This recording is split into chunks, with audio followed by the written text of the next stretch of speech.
Good morning प्यारे विद्यार्थियों। बेटा अज का जोड़ा अपना लैक्चर है पंजाबी लिटरेचर का BA भाग पहला के लिए आपां कर रहे थे भाई वीर सिंह के जीवन और काव्य कला बारे। पिछले लैक्चर के विच आपां गलबात की सी ते उन्हां दी रचना की सी इच्छा वल ते डूंघियां शामां बारे। अज आपां उन्हां दी दूसरी रचना जिहड़ी उहदे बारे गलबात करन जा रहे हैं। रौं रुख कविता है जिस दे विच लेखक ने अपने समकाली राजनीतिक सत्ता उपर ठीक है ना अंग्रेजी समाज की जी राजनीतिक सत्ता सी उहदे उपर चानना पाया। उहदे नाल कुछ गल्लां बातां ने जिहड़ियां सांझियां करनियां चाहुंदा है, उहदे तो कुछ सवाल है जिहड़े पूछने चाहुंदा है। अज इस कविता के रूप दे विच आपां दूसरी कविता जिहड़ी उन्हां दी ठीक है जी वो करन जा रहे हैं भाई वीर सिंह दी रौं रुख। हाँ जी शुरू करते हैं। कविता का विषय वस्तु आपां करन जा रहे हैं बेटा पेज नंबर 8 के उत्ते है ये रौं रुख कविता भाई वीर सिंह की लिखी हुई है। भाई साहब की समकाली राजनीतिक सत्ता अर्थात अंग्रेज समाज अंग्रेज साम्राज्य के बारे वो गलबात कर रहे हैं। रूपी सागर अपनियां नीतियां ते कानून नूं लागू करन वाली नदी रूपी कार्यपालिका नूं पुछदा है कि वह हर एक बूटे बूटी अर्थात हर एक मनुख नूं फड़ के अपने काबू विच करदी हुई उस कोल लै आउंदी है, परंतु वह कदे बैंत के बूटे अर्थात एक विशेष प्रकार के मनुखों नूं बिल्कुल कुछ नहीं कहती अते उन्हां नूं फड़ के उस कोल नहीं लियाउंदी। भाव कि कुछ लोग उन्हां दे विचों बेटा ठीक है ना जिमें मंत्री हो गए जां वड्डी अहुदिਆਂ ਦੇ उत्ते वड्डे ऑफिसर हो गए कहते उन्होंने कुछ नहीं कहा जाता। उन्हां दे बारे गलबात हो रही है। भाव कि उन्हां बूटे रूपी मनुखों नूं ओह की है हमेशा हिफाजत दे विच रखदी है। वो कार्यपालिका उन्हां दे प्रति किसी भी प्रकार का आपां कह लो भी ठीक है ना विरोध है जिहड़ा वो दिखाई नहीं दिंदा। सिर्फ किसी दे नाल विरोधता की जाती है जिहड़ा आम इंसान हुंदा है जिहड़ी आम जनता हुंदी है। भाव कि कहण दा मतलब की है बेटा इस दे विच भी धक्का किसी दे नाल हुंदा है। जिहड़ी कार्यपालिका है जिहड़ी कानून ने जिहड़े नियम बने हुए ने वो किहदे लई बने हुए ने वो आम जनता दे लई बने हुए ने अपने आम इंसान दे लई बने हुए ने। उन्हां दे नाल ठीक है ना जो धक्का जो ज़बरदस्ती है वो सब कुछ हुंदा है। इसका कारण की है वो पूछ रहा है भी ये सब कुछ एक आम इंसान दे नाल ही वापरदा है, एक आम बूटे रूपी मनुख के नाल ही वापरदा है। भाव कि यह सब कुछ उस दे नाल ही क्यों हुंदा है बाकियां दे नाल क्यों नहीं हुंदा। नदी रूपी साम्राजी कार्यपालिका उत्तर दिंदी है कि वह उन्हां दे सारे मनुख रूप बूटियां नूं पुट सकदी है जो उस अगे आकड़दे हन। कार्यपालिका की उत्तर दे रही है कहती उस बूटे रूपी मनुखों नूं पट सकती है। भाव कि उन्होंने उखाड़ सकती है उन्होंने बर्बाद कर सकती है। कहते जो उसके अगे आकड़ते हैं जो उसके अगे धौंस दिखाते हैं। भाव कि उन्होंने आकड़ नूं भन्नण दे लई उन्होंने बर्बाद कर सकती है तो उसके बैण अगे अड़ते हैं। परंतु वह उन्हां बैंत रूप मनुखों नूं सब कुछ नहीं कह सकती जो उसके बहन अगे झुक जाते हैं। कहते वो मनुखों नूं वो कदे जिहड़ी अदालत है जिहड़ी कोर्ट कचहरियां ने ठीक है ना वो कुछ नहीं कहंदियां जो उन्हां दे अगे हमेशा झुक जांदियां ने। भाव कि कोई आवाज़ नहीं उठाउंदियां। यह कार्यपालिका किस नूं उखाड़दी है किस नूं बर्बाद करदी है जो मनुख आवाज़ उठाउंदे ने जो अपने हक्कां दी मंग करदे ने उन्हां नूं ही की है आम करके उखाड़िया जाता है। जो इन्हां दे थल्ले दब जाते हैं जो अपनी आवाज़ नूं दबा के रखते हैं उन्हां नूं यह नदी रूपी कार्यपालिका कदे कुछ नहीं कहती अपनी हिफाजत के नाल उन्हां नूं की है सुरक्षित रखती है। भाव कि उन्हां नूं किसी भी प्रकार का जिहड़ा नुकसान है वो नहीं पहुँचाउंदी।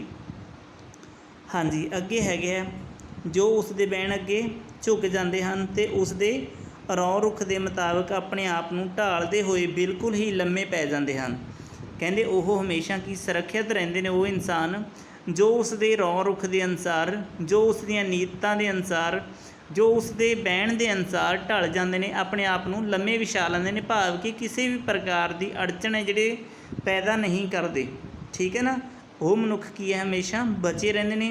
पर जे कोई माड़ी मोटी भी रुकावट उसके रस्ते दे विच बनती है तो वह की है उसनूं उखाड़ सकती है उन्होंने बर्बाद कर सकती है उसका खात्मा हो सकता है।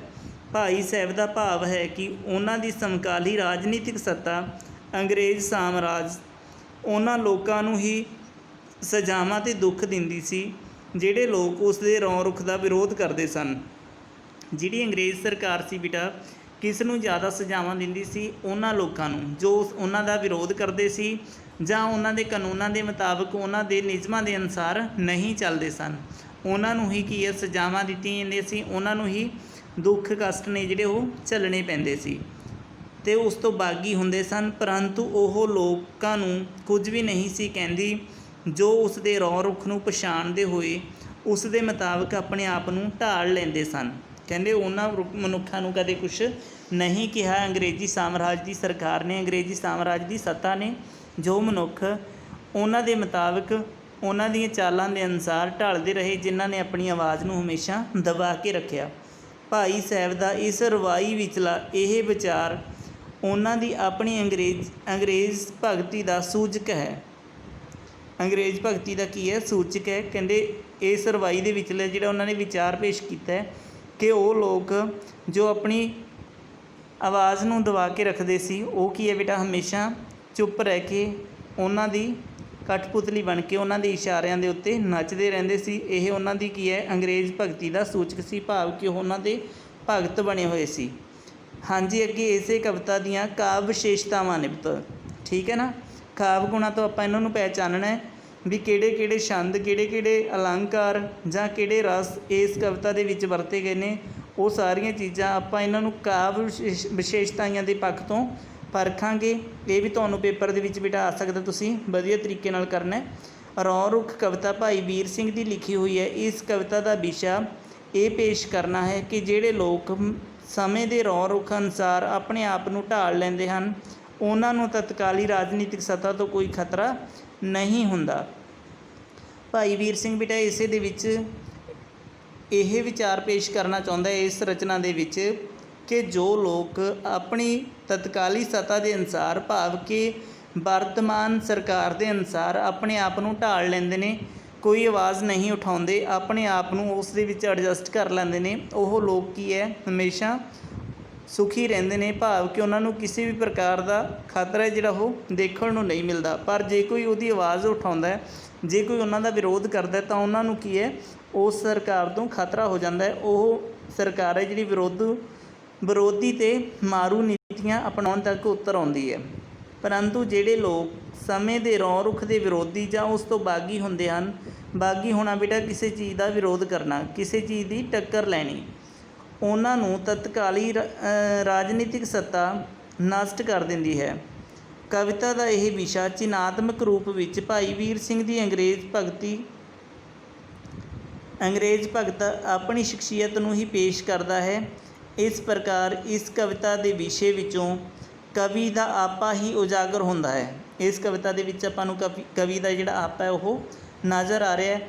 ਇਸ ਕਵਿਤਾ ਦੀ ਰਚਨਾ ਇੱਕ ਰਵਾਈ ਦੇ ਰੂਪ ਦੇ ਵਿੱਚ ਹੈ। ਇਸ ਕਵਿਤਾ ਦੀ ਬੇਟਾ ਜਿਹੜੀ ਰਚਨਾ ਕੀਤੀ ਗਈ ਉਹ ਇੱਕ ਰਵਾਈ ਦੇ ਰੂਪ ਦੇ ਵਿੱਚ ਹੈ। ਕਿਸ ਕਿਸਮ ਦੀ ਕਵਿਤਾ ਤੁਹਾਨੂੰ ਪੁੱਛਿਆ ਜਾ ਸਕਦਾ ਹੈ, ਰਵਾਈ ਦੇ ਰੂਪ ਦੇ ਵਿੱਚ ਹੈ ਪੁੱਤ, ਜਿਸ ਦੀਆਂ 16 + 12 ਮਾਤਰਾਵਾਂ ਨੇ ਬੇਟਾ। ਟੋਟਲ ਮਾਤਰਾਵਾਂ ਕਿੰਨੀਆਂ ਹੋ ਗਈਆਂ?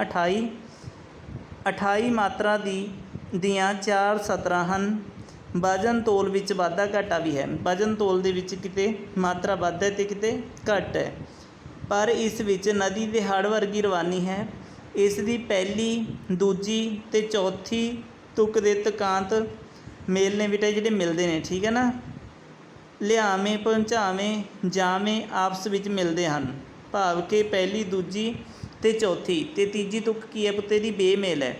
ਪਰੰਤੂ ਤੀਜੀ ਤੁਕ ਬੇਮੇਲ ਹੈ। ਤੁਸੀਂ ਕਵਿਤਾ ਪੜ੍ਹਨੀ ਵੀ ਹੈ, ਠੀਕ ਹੈ ਨਾ। ਕਵਿਤਾ ਦੇ ਵਿੱਚ ਜਦੋਂ ਪੜ੍ਹੋਗੇ ਬੇਟਾ ਤਾਂ ਤੀਜੀ ਤੁਕ ਦਾ ਜਿਹੜਾ ਤੁਕਾਂਤ ਮੇਲ ਹੈ ਤੁਹਾਨੂੰ ਦੇਖਣ ਨੂੰ ਨਹੀਂ ਮਿਲੇਗਾ, ਪਰ ਪਹਿਲੀਆਂ 2 ਅਤੇ ਚੌਥੀ ਤੁਕ ਦਾ ਤੁਕਾਂਤ ਮੇਲ ਤੁਹਾਨੂੰ ਨਜ਼ਰ ਆਵੇਗਾ। ਇਸ ਦੀਆਂ ਪਹਿਲੀਆਂ 2 ਤੁਕਾਂ ਵਿੱਚ ਇੱਕ ਪ੍ਰਸ਼ਨ ਉੱਠਦਾ ਹੈ ਅਤੇ ਦੂਜੀ ਤੁਕ ਵਿੱਚ ਮੋੜ ਆਉਂਦਾ ਹੈ। ਇਸ ਦੀਆਂ ਪਹਿਲੀਆਂ 2 ਤੁਕਾਂ ਦੇ ਵਿੱਚ ਬੇਟਾ ਪ੍ਰਸ਼ਨ ਕੀਤਾ ਗਿਆ, ਠੀਕ ਹੈ ਨਾ। ਦੂਜੀ ਵਿੱਚ ਕੀ ਹੈ? ਮੋੜ ਆਉਂਦਾ ਹੈ ਅਤੇ ਚੌਥੀ ਵਿੱਚ ਪਹਿਲੀਆਂ 2 ਤੁਕਾਂ ਦੇ ਉਠਾਏ ਗਏ ਪ੍ਰਸ਼ਨ ਦਾ ਉੱਤਰ ਅੰਕਿਤ ਕੀਤਾ ਹੈ। ਚੌਥੀ ਤੁਕ ਦੇ ਵਿੱਚ ਤੁਹਾਨੂੰ ਇਹਦਾ ਉੱਤਰ ਹੈ ਜਿਹੜਾ, ਠੀਕ ਹੈ ਨਾ, ਉਹ ਨਜ਼ਰ ਆਵੇਗਾ। ਇਹ ਕਵਿਤਾ ਦੀ ਸ਼ੈਲੀ ਪ੍ਰਸ਼ਨੋਤਰੀ ਹੈ।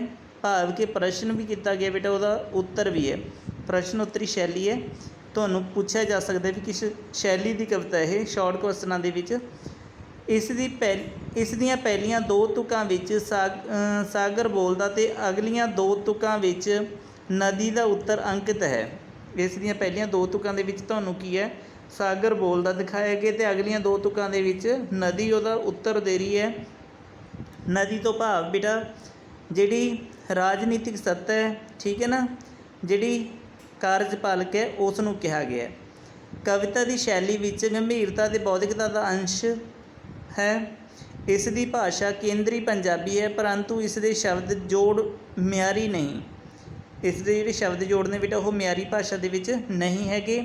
ਇਸ ਕਰਕੇ ਕਵੀ ਲਿਆਵੇਂ ਦੀ ਥਾਂ ਲਿਆਵੇਂ ਅਤੇ ਪੁੱਟ ਦੀ ਥਾਂ ਪੱਟ ਸ਼ਬਦ ਦੀ ਵਰਤੋਂ ਕਰਦਾ ਹੈ। ਇਸ ਵਿੱਚ ਹਾਂਜੀ, ਇਸ ਵਿੱਚ ਰੁੱਖ ਸ਼ਬਦ ਫਾਰਸੀ ਦਾ ਮੂਲ ਹੈ, ਪਰੰਤੂ ਨਦੀ ਅਤੇ ਸਾਗਰ ਸੰਸਕ੍ਰਿਤ ਦੇ ਮੂਲ ਹਨ। ਨਦੀ ਅਤੇ ਸੰਸਕ੍ਰਿਤ ਸ਼ਬਦ ਨੇ ਬੇਟਾ ਜਿਹੜੇ ਉਹ ਕੀ ਨੇ, ਫਾਰਸੀ ਭਾਸ਼ਾ ਦੇ ਸੰਸਕ੍ਰਿਤ ਭਾਸ਼ਾ ਦੇ ਮੂਲ ਸ਼ਬਦਾਂ ਵਿੱਚੋਂ ਲਏ ਗਏ ਨੇ। ਇਸ ਵਿੱਚ ਬੂਟੇ ਬੂਟੀਆਂ ਛੇਕ ਅਨੁਪਰਾਸ ਅਤੇ ਬੂਟੇ ਪੱਟ ਸਰਤੀ ਅਨੁਪਰਾਸ ਦਾ ਰਸ ਪੈਦਾ ਕਰਦੇ ਹਨ। ਕਵਿਤਾ ਸਾਗਰ ਅਤੇ ਕਵੀ ਦੇ ਪ੍ਰਸ਼ਨ ਉੱਤਰ ਦੇ ਨਾਟ ਬਿੰਬ ਦੇ ਰੂਪ ਵਿੱਚ ਪੇਸ਼ ਹੋਈ ਹੈ। ਇਸ ਕਵਿਤਾ ਵਿੱਚ ਦ੍ਰਿਸ਼ ਬਿੰਬਾਂ ਦੇ ਸੁੰਦਰ ਨਮੂਨੇ ਮੌਜੂਦ ਹਨ। ਦ੍ਰਿਸ਼ ਬਿੰਬਾਂ ਤੋਂ ਭਾਵ ਬੇਟਾ ਕਿਸੇ ਨਾ ਕਿਸੇ ਪ੍ਰਕਾਰ ਦੇ ਦ੍ਰਿਸ਼ ਨੇ ਜਿਹੜੇ ਉਹ ਦਿੱਤੇ ਗਏ ਨੇ। ਪਰ ਜੋ ਝੁਕੇ ਵਹੇ ਰੁੱਖ ਨੂੰ ਪੇਸ਼ ਨਾ ਉਸ 'ਤੇ ਜਾਵੇ, ਠੀਕ ਹੈ ਨਾ। ਇਹਦੇ ਵਿੱਚ ਆਪਾਂ ਨੂੰ ਦ੍ਰਿਸ਼ ਬਿੰਬ ਪੇਸ਼ ਕੀਤਾ ਗਿਆ ਕਿ ਜੋ ਰੁੱਖ ਹਵਾ ਦੇ ਰੁੱਖ ਦੇ ਅਨੁਸਾਰ ਝੁਕ ਜਾਂਦੇ ਨੇ ਉਹਨਾਂ ਰੁੱਖਾਂ ਨੂੰ ਕਦੇ ਕੁਛ ਨਹੀਂ ਹੁੰਦਾ।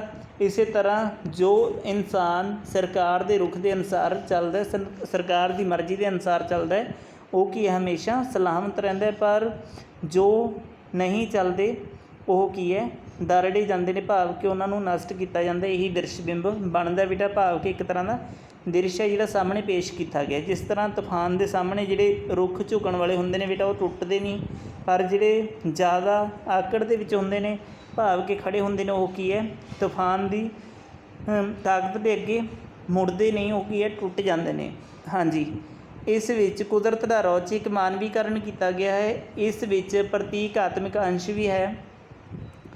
ਇਸ ਵਿੱਚ ਸਾਗਰ ਰਾਜ ਸੱਤਾ ਦਾ, ਨਦੀ ਕਾਰਜਪਾਲਿਕਾ ਦਾ ਅਤੇ ਬੂਟੇ ਸਧਾਰਨ ਵਿਅਕਤੀਆਂ ਦਾ, ਪਰੰਤੂ ਬੈਂਤ ਰਾਜ ਸੱਤਾ ਦਾ ਨਾਲ ਮਿਲ ਕੇ ਚੱਲਣ ਵਾਲੇ ਵਿਅਕਤੀ ਦਾ ਪ੍ਰਤੀਕ ਹੈ। ਪ੍ਰਤੀਕ ਹੁੰਦਾ ਬੇਟਾ ਕਿਸੇ ਪ੍ਰਕਾਰ ਦਾ ਚਿੰਨ੍ਹ। ਜਿਵੇਂ ਆਪਣੇ ਬੂਟੇ ਕਿਹਾ ਗਿਆ, ਬੂਟੇ ਕਿਹਨੂੰ ਕਿਹਾ ਗਿਆ ਬੇਟਾ, ਆਮ ਜਨਤਾ ਨੂੰ। ਨਦੀ ਕਿਸ ਨੂੰ ਕਿਹਾ ਗਿਆ, ਕਾਰਜਪਾਲਿਕਾ ਨੂੰ।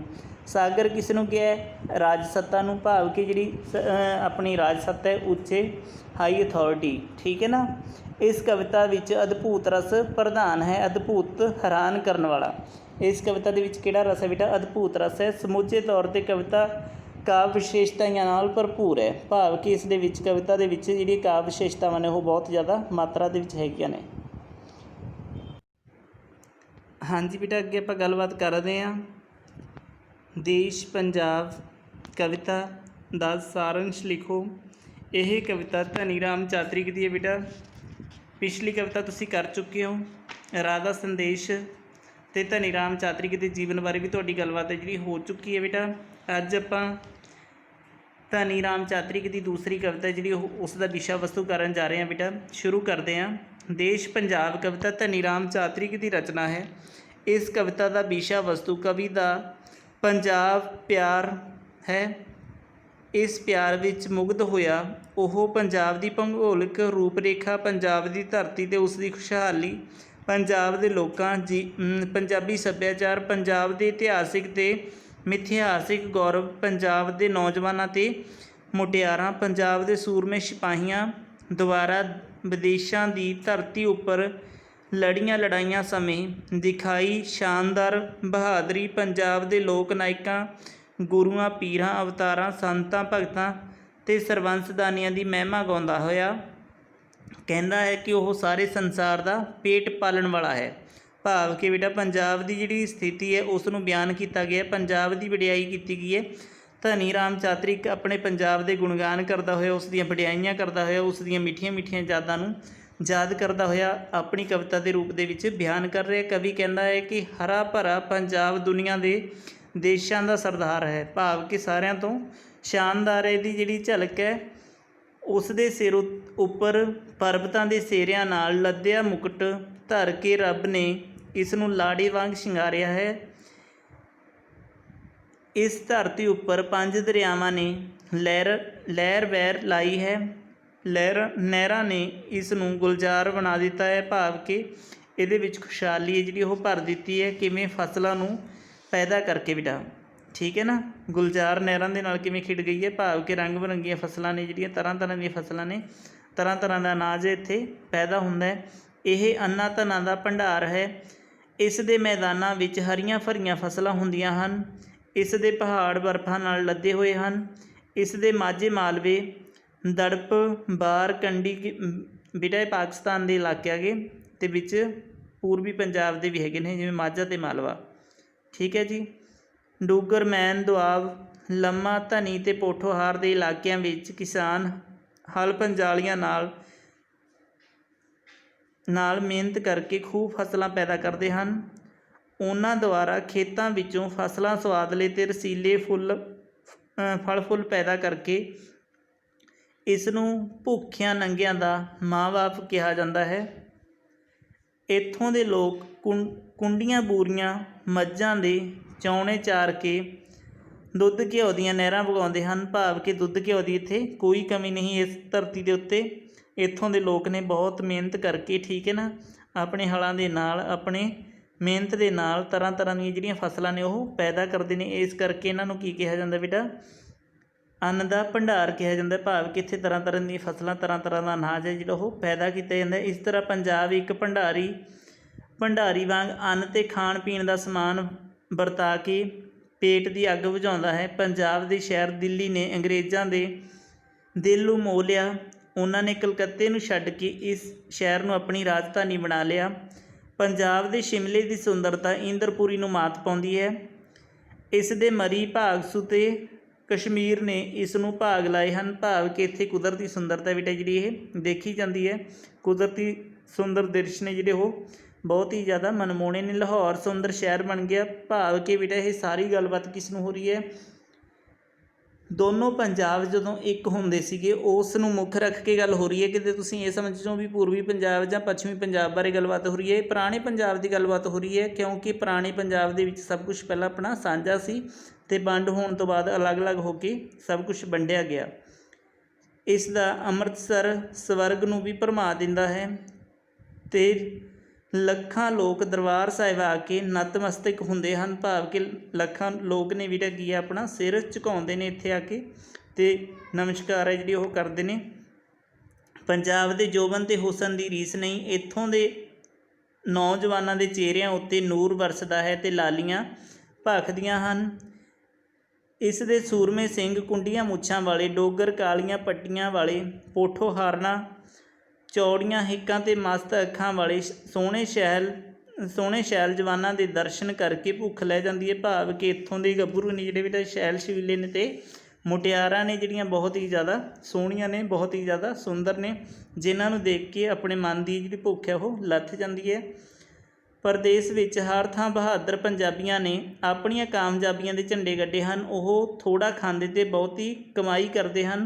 उन्होंने समुद्रों पार देशों में जाके अपनी बहादरी दियां धूमां पाईयां हैं। भाव कि विदेशी लोगों के विच जाके भी पंजाबी ने जिहड़े अजकल भी राज करते हैं ते बहुत सारी चढ़त है अपने पंजाबी लोगों की विदेशों के विच। उन्हां बर्मा चीन अफ्रीका ते फ्रांस विच अपनी बहादरी बदले तगमे प्राप्त किए हैं। असल विच सारे संसार ने जीवन जिउण दीयां मत्तां पंजाब तो ही लईआं हन। मत्तां तो भाव बेटा अकलां, ठीक है ना। कहंदे सारे मतलब जिहड़ा संसार के लोग ने उन्होंने जिउण का सलीका कित्थों सीखिया, पंजाब तो ही सीखिया। पंजाब के लोगों तो ही उन्होंने जीवन की जिउण की जिहड़ी कला वो प्राप्त की है। दुनिया विच सभ्यता के इतिहास का पहला कांड पंजाब की धरती ही है। इस उत्ते पुरातन समय तो ऋषियां अवतारां ने जन्म लिया। यह भीलां ते लटेरियां की शिकारगार रही है। भाव कि इत्थे सारे हमलावर ने बेटा जिहड़े वो बहुत बार हमला करते रहे। इस दी बणां ते कंडियां नाल भरी वार ही समा पा के आर्यावर्त बन गई। ਬਾਰ ਦੇ ਇਲਾਕੇ ਬੇਟਾ ਉੱਥੇ ਮਸ਼ਹੂਰ ਨੇ ਪਾਕਿਸਤਾਨ ਦੇ ਵਿੱਚ, ਠੀਕ ਹੈ ਨਾ। ਭਰੀ ਬਾਰ, ਬਾਰ ਕੀ ਹੈ? ਇਲਾਕੇ ਜਿਵੇਂ ਆਪਣੇ ਮਾਝਾ ਦੁਆਬਾ ਅਤੇ ਮਾਲਵਾ ਨੇ। ਆਪਣੀ ਧਰਤੀ 3 ਦੁਆਬਿਆਂ ਦੇ ਵਿੱਚ ਵੰਡੀ ਹੋਈ ਹੈ ਅਤੇ ਉਹ 12 ਦੇ ਵਿੱਚ ਵੰਡੀ ਹੋਈ ਹੈ। ਜਿਵੇਂ ਆਪਣੀ ਧਰਤੀ ਆਪਾਂ ਦੁਆਬਿਆਂ ਦੇ ਵਿੱਚ ਵੰਡਦੇ ਹਾਂ, ਉਹ 12 ਦੇ ਵਿੱਚ ਆਪਣੀ ਧਰਤੀ ਨੂੰ ਵੰਡਦੇ ਨੇ। ਇਸ ਦੀ ਹੱਡਬੀਤੀ ਬਹੁਤ ਹੀ ਸੁਆਦਲੀ ਹੈ। ਇਸ ਧਰਤੀ ਵਿੱਚ ਰਿਸ਼ੀਆਂ ਮੁਨੀਆਂ ਦਾ ਤੇਜ ਸਮੋਇਆ ਹੋਇਆ ਹੈ। ਇਸ ਦੀ ਮਹਿਮਾ ਦੀਆਂ ਗੱਲਾਂ ਸੰਸਾਰ ਭਰ ਵਿੱਚ ਪ੍ਰਸਿੱਧ ਹੋਈਆਂ ਹਨ। ਪੂਰਨ ਵਰਗੇ ਜਤੀ, ਪ੍ਰਹਲਾਦ ਵਰਗੇ ਭਗਤ ਅਤੇ ਸੀਤਾ ਵਰਗੀਆਂ ਸਤੀਆਂ ਇੱਥੇ ਹੀ ਪੈਦਾ ਹੋਈਆਂ ਹਨ। ਭਾਵ ਕਿ ਬਹੁਤ ਸਾਰੇ ਰਿਸ਼ੀ ਮੁਨੀ ਨੇ ਬੇਟਾ ਜਿਹੜੇ ਇਸ ਧਰਤੀ ਦੇ ਉੱਤੇ ਹੀ ਪੈਦਾ ਹੋਏ ਨੇ। ਬਹੁਤ ਸਾਰੇ ਪੀਰ ਪੈਗੰਬਰ, ਗੁਰੂ, ਠੀਕ ਹੈ ਨਾ, ਸੰਤ ਮਹਾਤਮਾ ਸਾਰੇ ਇੱਥੇ ਹੀ ਇਸ ਧਰਤੀ ਦੇ ਉੱਤੇ ਹੀ ਜਨਮ ਲੈ ਕੇ ਉਹਨਾਂ ਨੇ ਇਸ ਧਰਤੀ ਨੂੰ ਹੀ ਭਾਗ ਲਾਏ ਨੇ।